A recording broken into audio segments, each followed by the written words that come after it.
আমি কোনো গন্ধ ছাড়াই পাঙ্গাস মাছ তোমাদেরকে রান্না করে দেখাবো। যারা পাঙ্গাস মাছ খেতে চাও না, আজকের আমার এই রান্নাটা দেখে তোমাদের পাঙ্গাস মাছ সবাই চেটেপুটে খেতে চাইবা। আমি কিভাবে রান্নাটা করছি তোমরা প্রথম থেকে শেষ পর্যন্ত দেখবা। একদম কোনো স্মেল, কোনো গন্ধ থাকবে না। আমি যেভাবে পাঙ্গাস মাছের ভুনাটা তৈরি করে তোমাদের দেখাবো। আসসালামু আলাইকুম, হ্যালো বন্ধুরা, তোমরা কেমন আছো? আশা করি তোমরা ভালো আছো। আমি আলহামদুলিল্লাহ ভালো আছি। আমার শখের কিচেনে তোমাদের সবাইকে স্বাগতম। তাহলে চলো রান্নাটা শুরু করি। আমি একটা কড়াই নিয়েছি। এখানে আমি কিছুটা তেল দিয়ে দিলাম, সাদা তেল, রিফাইন তেল। আমি এই মাছটাকে নুন আর লেবুর রস দিয়ে সুন্দর করে পরিষ্কার করে ধুয়ে নিয়েছি। লেবুর রস দিয়ে যদি মাছ ধোয়া যায় তাহলে কিন্তু কোনো আষ্টে গন্ধ থাকবে না। আর আমি এখানে হলুদ গুঁড়া, শুকনো মরিচের গুঁড়া, গরম মশলার গুঁড়া, ধনিয়ার গুঁড়া, এই 4টা মশলা দিয়ে আমি 10 মিনিট মতো মাছটাকে মেখে রেখেছিলাম। দিয়ে এবার মাছটাকে আমি ভেজে নিচ্ছি। আমি তোমাদের বলে দিচ্ছি, আমি দেখাইনি ধোয়াটা। নুন আর লেবুর রস দিয়ে মাছটাকে ধুয়ে নিবা, তাহলে কোনো আষ্টে গন্ধ থাকবে না। আর যে মশলাগুলো দিয়ে আমি 10 মিনিট মেখে রেখেছিলাম, গরম মশলা দিলেও মাছে কিন্তু একটা গন্ধ থাকে, সেই গন্ধটা থাকবে না। আমি 10 মিনিট মতো এটা রেস্টে রেখে ভেজে তুলে নিচ্ছি,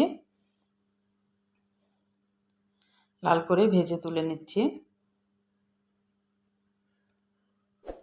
আমি যে প্রসেসিংয়ে রান্নাটা করব, এই মাছের কোনো কিন্তু গন্ধ থাকবে না। যারা পাঙ্গাস মাছ খেতে চায় না তারাও কিন্তু চেটেপুটো খেতে চাইবে।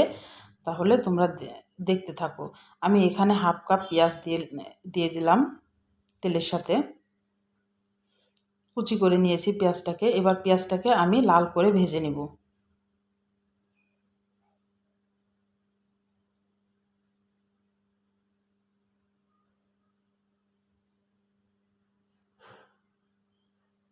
লাল করে যখন ভাজা হয়ে যাবে তখন আমি কিছু মশলা অ্যাড করব। এখানে আদা রসুন বাটা দিলাম 1 টেবিল চামচ, কাঁচামরিচ বাটা দিলাম 1 টেবিল চামচ, আর পেঁয়াজ বাটা দিলাম 1.5 টেবিল চামচ মতো। এটা দু পেঁয়াজও বলতে পারো, আবার ভুনাও বলতে পারো। আর জিরা বাটা দিলাম 1/2 টেবিল চামচ। দিয়ে মশলাটাকে আমি 2 মিনিট মতো তেলের সাথে কষিয়ে নেব, তার কাঁচা গন্ধটা যেন না থাকে। তারপরে কিছু শুকনা গুঁড়া মশলা অ্যাড করব। লবণ দিলাম 1 টেবিল চামচ। লবণটা তোমাদের পরিমাণ মতো চেখে দিবা।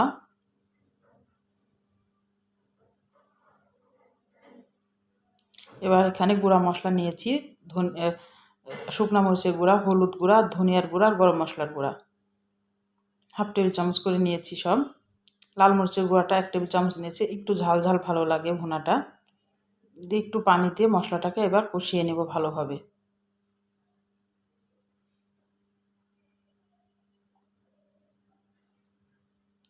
এবার নেড়ে নেড়ে সুন্দর করে মশলাটাকে কষে নেব। যখন উপরে তেল উঠে আসবে তখন জানবা যে মশলাটা কষানো হয়ে গেছে। এবার সেই মাছগুলা দিয়ে দিলাম। আর বাটিতে একটু তেল লেগেছিল, সেই কারণে একটু পানি দিয়ে আমি তেলটাকে ধুয়ে দিয়ে দিলাম। দিয়ে এবার নেড়ে আমি 2 মিনিট মতো মশলার সাথে রাখবো। মানে মাছটাকে আমি কষিয়ে নেব মশলার সাথে 2 মিনিট মতো। পানি খুব বেশি এখন দেওয়া যাবে না, একটু দিয়েছি, এমনি বাটিটা ধুয়ে তেল ছিল তাই বাটিতে। দিয়ে উপরে যখন তেল উঠে আসবে 2 মিনিট থেকে 1-1.5 মিনিট, 2 মিনিট মতো রাখলেই হবে।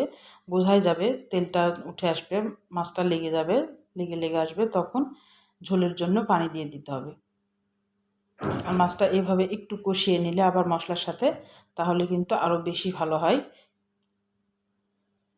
এবার পানি দিয়ে দিলাম। এবার ঢাকনা দিয়ে ঢেকে দিলাম। দিয়ে আবার ঢাকনা তুলে একটু নেড়ে দেখছি যে তলে যেন না লেগে যায়। আর এই পর্যায়ে একটু লবণটা চেখে দেখতে পারো তোমরা। আমার একটু লবণ লাগবে তাই লবণটা দিয়ে দিলাম।